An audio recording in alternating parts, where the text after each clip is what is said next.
Hi there. Can a believing Muslim be a liberal?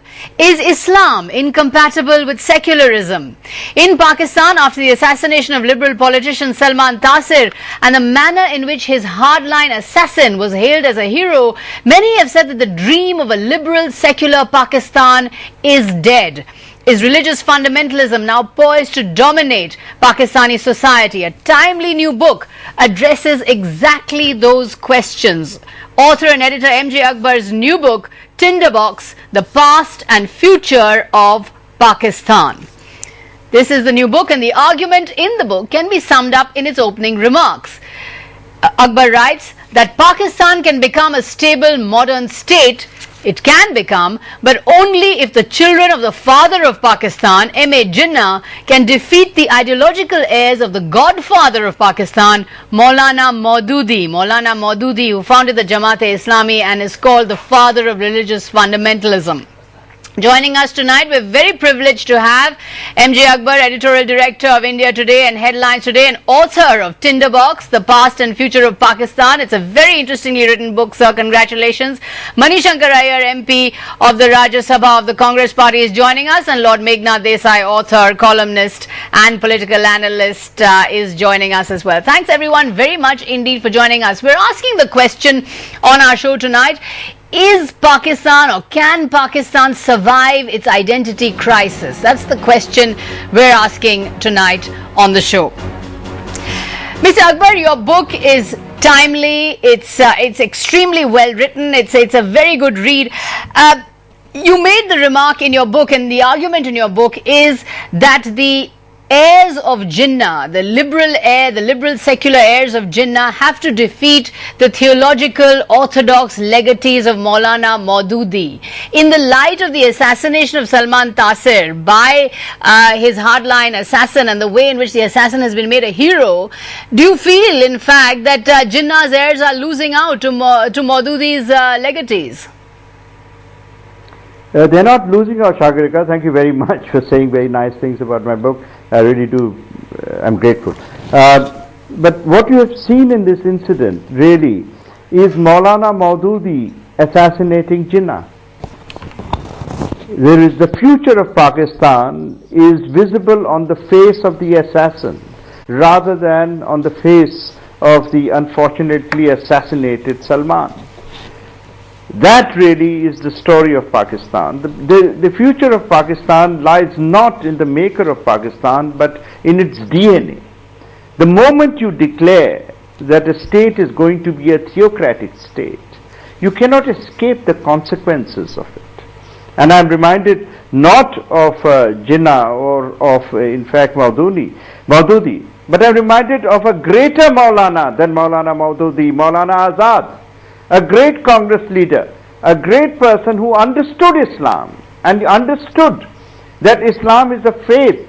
Islam is not a nationhood. Islam is a brotherhood, not a nationhood. And Maulana Azad predicted precisely in 1946 that the state of Pakistan would become victim of the consequences of its DNA. In fact, you know, it's very interesting. He actually predicted that East Pakistan, the Bengali Pakistan, would secede the moment Jinnah and Liaquat Ali Khan died, and the process would begin. And he said, "Ye 20-25 saal mein ye mamla tay ho jayega." He also said that Pakistan would become a battlefield, a playground, a vicious playground of international superpower wars. It's quite remarkable that the man understood as far ahead, and I'm grateful that Maulana Azad is the leader of Indian Muslims rather than my brothers in Pakistan. It sort of. In fact, it's very interesting. It's very interesting, that you know, you actually speak of the marginalization of Maulana Azad. You know, you speak of the ascent of Shah Waliullah and the other thinkers like that who encourage a doctrinaire and orthodox mindset, whereas Maulana Azad was never part of that kind of mindset. And Maulana Azad understood Islam as well as anyone else. His translation of the Quran Sharif is one of the great intellectual achievements of his century. So would you say that he is... You know, He is the is a role model of a modern Muslim, Maulana Azad. He is a man who understood that Islam was as much a 7th century idea as well as a modern idea. That Islam could coexist with everything because Islam never lacked in confidence. Islam did not have to hate any other person or any other faith in order to survive. He understood that. And I tell you that what Maulana Azad's contribution to the intellect and thinking of this country is essential to my country, India, and it's for its future. Let's get Mani Shankar Iyer in on this. Mani Shankar Iyer, also an authority on Pakistan. Mani Shankar Iyer, illiberalism, theocracy, orthodoxy, these are in the DNA of the Islam of Pakistan. Do you agree then that the liberal Pakistani in the end will have to defeat or have to take on the orthodox Pakistani or the hardline Pakistani if Pakistan is to survive as a modern nation? Obviously, if Pakistan goes down the road of what Akbar has called the Godfather, then it will not emerge as a modern nation state. It will be a kind of medieval caliphate. On the other hand, he describes Jinnah as the father of the nation and advocates the country going down the Jinnah path. Now, the fact of the matter is that Maulana Maududi belonged to the Jamaat-e-Islami, and in almost every democratic elections of the few that have been held in Pakistan, the Jamaat-e-Islami has not been able to secure more than a couple of seats. And those 2 seats have generally been from Karachi, and Karachi is a Muhajir area, and it's a very liberal city, but it sends these 2 Jamaat-e-Islami representatives because they speak Urdu, which is the language of the Muhajir community. So as far as I am able to make out, and I was in Pakistan in the immediate aftermath of Salman Taseer's assassination, I have no doubt at all that Pakistan is a modern nation state, and that these very reactionary elements, while they are prominent today because they are carrying an AK-47, do not have the support of the bulk of the people of Pakistan. Mr. Akbar, what's your response to that? Well, you know, actually, Mani is a great friend and Mani understands, but I think Mani confuses the Pakistani with Pakistan. The Pakistani is liberal, but the idea of Pakistan is regressive. And that is really the problem. I've said, I think somewhere, that what is the difference between the Indian and the Pakistani? Both are the same. We are the same lot. We are the same people. We are absolutely brothers. The difference is that the idea of India is stronger than the Indian, and the idea of Pakistan is weaker than the Pakistani. The idea of Pakistan is dragging the Pakistani towards a position. I know it reminds me of what General Zia said, and it's a very, very lovely quote. When he was asked that why do you want an Islamic Pakistan, why don't you want a secular Pakistan? And he said that if Pakistan is not going to be an Islamic state, quote unquote, then what is it? A second-rate India? I offer to the memory of Zia the thought that a second-rate India is far, far better than a first-rate Maududi Pakistan. And you must remember that the killers of Salman Taseer do not belong to a maverick group. They belong to the Praetorian Guard of Pakistan, the elite force. And incidentally, this murder is not an individual's assassination. It was a collusive murder. Everyone in that group knew that he was going to kill him. And everybody thought, and therefore the welcome, that he was doing it in the name of an aberration of Islam. They have actually converted Islam into a regressive force when Islam has always been a progressive force. It's a very interesting point you make there. The kind of Islam that is now emerged in Pakistan, and the idea of Pakistan being weaker than the idea of India, is that because Meghnad Desai, as M.J.Akbar has written, he's written very interestingly about Jinnah, saying that aristocrat, Catholic in taste, British in manners, he's the unlikeliest parent that the world's first Islamic republic could possibly have had. Is the idea of Pakistan weak because of the persona of Jinnah? Because Jinnah became so quickly irrelevant. He died so early, and he was not able to actually lay down the blueprint for a modern nation, perhaps the way Nehru was able to.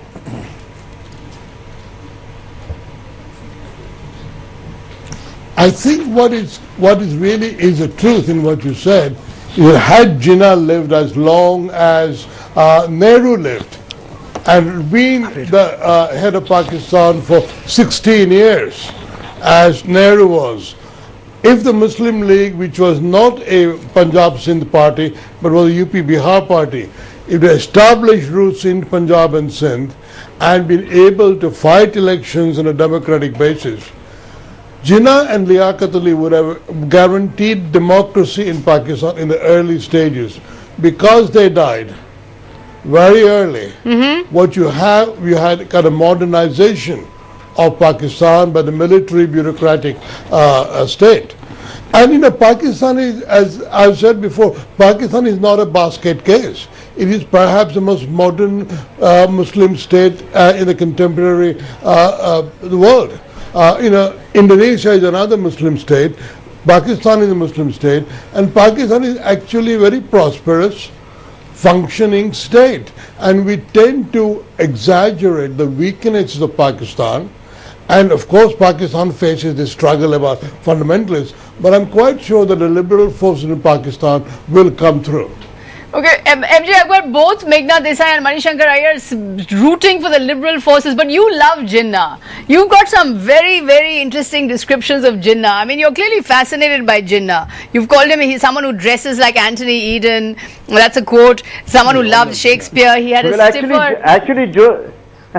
He had a stiffer upper lip than any earl. I mean, you're quite fascinated with Jinnah. Why are you so fascinated with Jinnah? He's a fascinating man. Well, he was a brilliant human being, undeniably. He was one of the greats. But, I wrote somewhere, if I remember correctly, that for those who wanted the unity of India, Jinnah died too late. And for those who wanted the secularism in Pakistan, Jinnah died too early. But I actually have another position. The position is that I don't think Jinnah understood the Pakistan that he had created.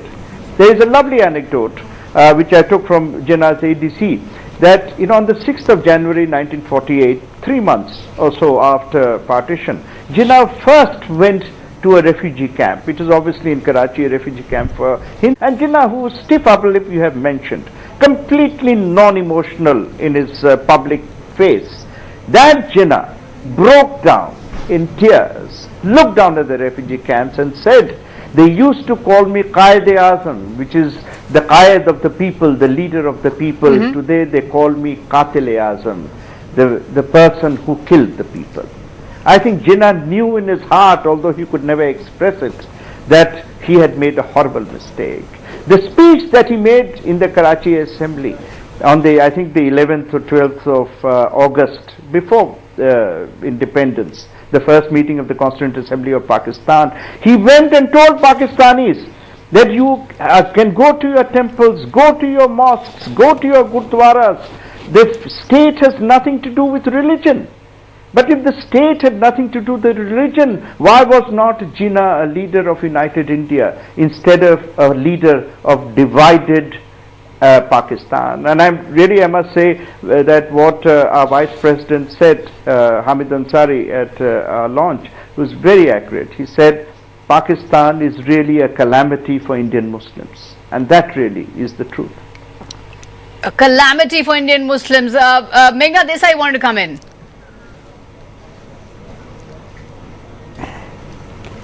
Yes, you see, I think in a sense what Jinnah was after was not Pakistan. He wanted guarantees for rights of Muslim minority people.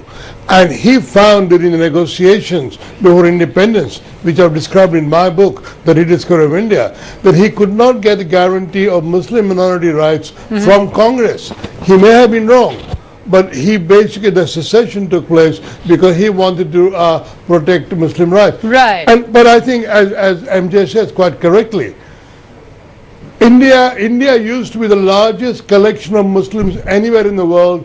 Partition, weakened and fragmented the Muslim population of South Asia.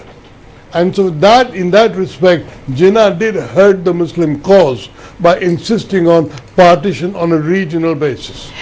That's a very good point again. K.C. Singh, former diplomat, is now joining us, and you've read the book by M.J.Akbar, and we're discussing that book. Did you come across with that feeling that partition was really a calamity? Not just for the Indian Muslim, perhaps for the subcontinent. No, I see it in a larger context. It's a well-written book, but I think let's not romanticize certain things.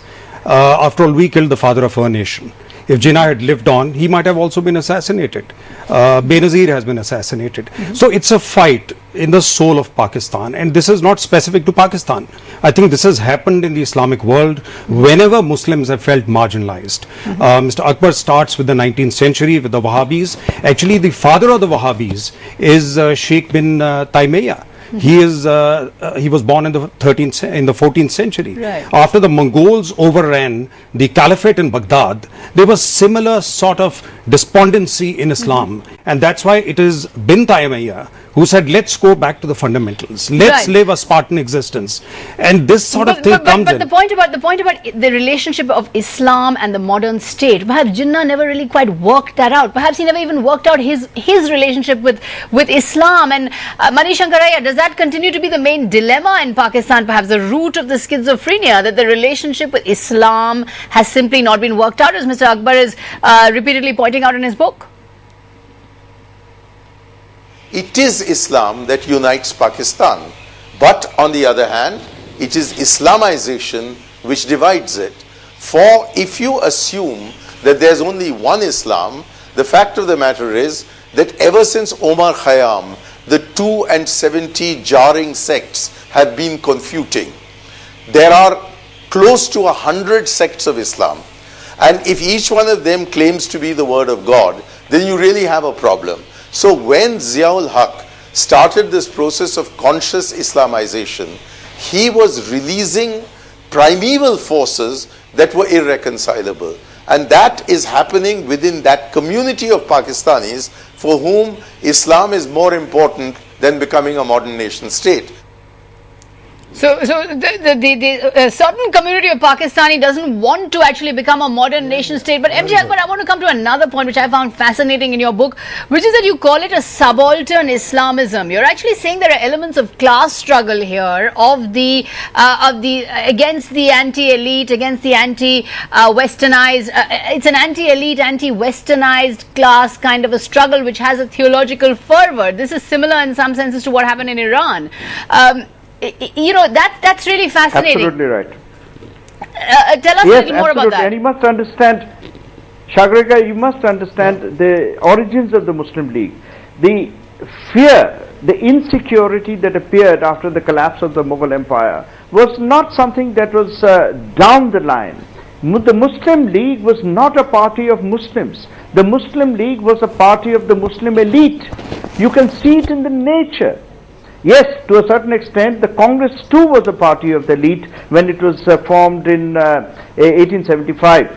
But Gandhiji actually converted the Congress into a mass movement. 85. There was nobody in the Muslim League who converted the Muslim League into a mass movement until 1937, when the transition from elitism to the masses was done through the medium of the fear of the eradication of Islam. And that was the rhetoric. Islam khatre mein hai, Islam is in danger. It was not the politics of socialism, it was not the politics of poverty, it was not the politics of the class system which created the Muslim League. The Muslim League, Khaliq-ul-Zamaz, he was a leader of the Muslim League, pathway to Pakistan. I mean, I suppose I'm using a name which nobody really remembers. But Khaliq-ul-Zamaz told, I think, one of the commissions, that if landlords are removed, then Islam khatre mein. Right. It is a party of landlords. Nawab Liaquat Ali Khan in 1937 elections was actually representing the agriculturalist party, which was a party of landlords. Now I here like to remind you that while Jinnah died of TB, which is of natural causes, he used to smoke a lot actually, but why was Nawab Liaquat Ali Khan, the Prime Minister of Pakistan, the heir of Jinnah, why was he assassinated? We are talking of today's assassination. Why was he assassinated in 1951? And I can tell you, not a single assassination in Pakistan has ever been resolved, because nobody wants to find the assassin, because the assassin points a dagger at the heart of the nation. No. Meghna Desai? No. You see, I think the key to Muslim League was that between 1937 and 1946, Jinnah made the Muslim League a mass movement, and while they got no seats in the 1937 elections, they got all the Muslim seats. In 1946, Congress got none. And so Muslim League became the sole representative of Muslims of Indian subcontinent. That was Jinnah's achievement. And he may have in a variety of ways, but he used religion just like Gandhiji used religion.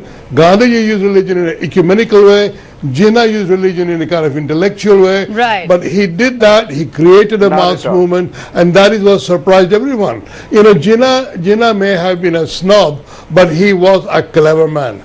Okay, let's just in case Politically very clever man. Jinnah may have been a clever man, but no, I must, if I may make a point. Yes, all right, but you must remember that the difference between Gandhi and Jinnah, I have written actually in this book, that yes, Gandhi wanted a secular nation with a Hindu majority, and Jinnah wanted a secular nation with a Muslim majority, but Gandhi's secularism was inclusive. Jinnah's secularism was exclusive, and that is an extremely important point. I think that is the triumph of Gandhi over Jinnah. The triumph of Gandhi over Jinnah. I want to come back to the point about class, which I find very interesting, because it's because Mr. Akbar has a Marxist analysis as well as a theological analysis. He gives a theological analysis of the mindset that made Pakistan, and he also gives a Marxist analysis of the class struggle between the super elite and the lower rungs, as Zia called them.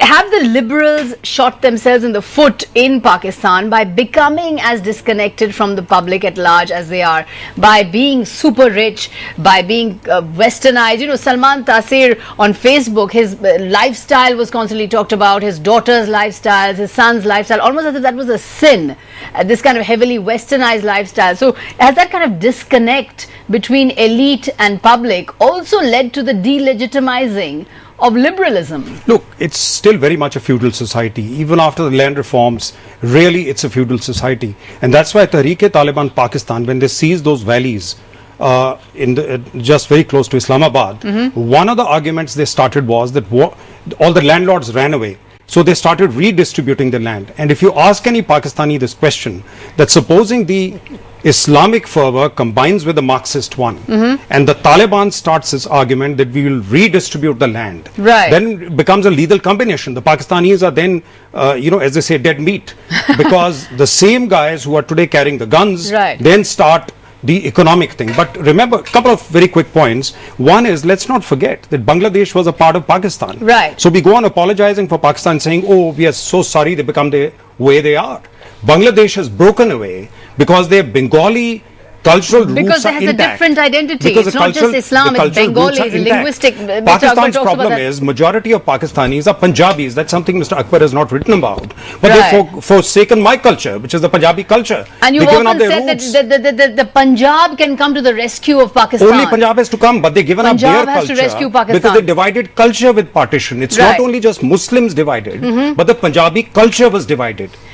That's a very good point. We could go on talking about this fascinating book and this fascinating subject for hours, but unfortunately we just don't have the time. Let's get Mani Shankar in on the last comment that Mr. Akbar makes in his book about the relationship between India and Pakistan, where he quotes Maulana Azad saying that Pakistan was an entity conceived in hatred, and there can be no friendly relations between India and Pakistan in this situation unless there's a catastrophe. And 6 decades later, Mr. Akbar says, we are staring at havoc. We are transfixed at the havoc between India and Pakistan. Mani Shankar Iyer, do you agree with that? I totally disagree with it. I think Maulana Azad was prescient as regards the first 2 or 3 decades of Pakistan. He was absolutely prescient there. Everything that he said about Pakistan actually happened. But once the breakup of Pakistan took place, once they started consolidating themselves, I do not think we are staring at havoc, and I do not think we are staring at hatred. All that hatred belonged to a generation which is today in its 80s and 90s. The new Pakistan the new generation of Pakistan includes, I think, about 90% Pakistanis who have never known what it was to be Indians, even as 90% of Indians have never known Pakistan as a part of the Indian Union. Okay, well, I'm going to give the last word to Mr. M.J.Akbar, author of this book. Mr. M.J.Akbar, everyone on the panel, K.C. Singh, Meghnad Desai, Mani Shankar Iyer, they're all much more optimistic about Pakistan than you are. You're really quite down on Pakistan. I mean, no friendship with India, theocracy in its DNA. You're not really comfortable, you're not really confident about it becoming a liberal state. So they're much more optimistic than you are. No, I think you began somewhere and we're ending somewhere. I said that if the heirs of Jinnah can defeat the heirs of Maududi, then we'll have a very good Pakistan. I said that and you began there. And I insist that that is the theme of my book. Right. But what I fear is that the future of Pakistan is controlled by Qasab. The Qasab has no knowledge of what India was. But Qasab came to destroy Bombay. Qasab came to destroy India. Qasab came to destroy, and this new Qadri or whatever his name is, who killed, does he know anything? He's 21 years old. He was born even after Bangladesh was created. Where is the future of Pakistan? I wish the future of Pakistan was the face of Mani Shankar Iyer. Alas, I fear, and we must take into consideration that the future of Pakistan might be the face of Qasab. That's a very good, interesting note to end on. Well, this is the book, M.J.Akbar Tinderbox, and it's a very good read, very thought-provoking and very argumentative, vintage Mr. M.J.Akbar. Thanks very much indeed. Meghnad Desai, Mani Shankar Iyer, M.J.Akbar, K.C. Singh. Thanks very much, gentlemen, for joining us. What you're telling us, is Pakistan ever going to be able to come out of its identity crisis, since Act 79 are saying no. Thanks for watching.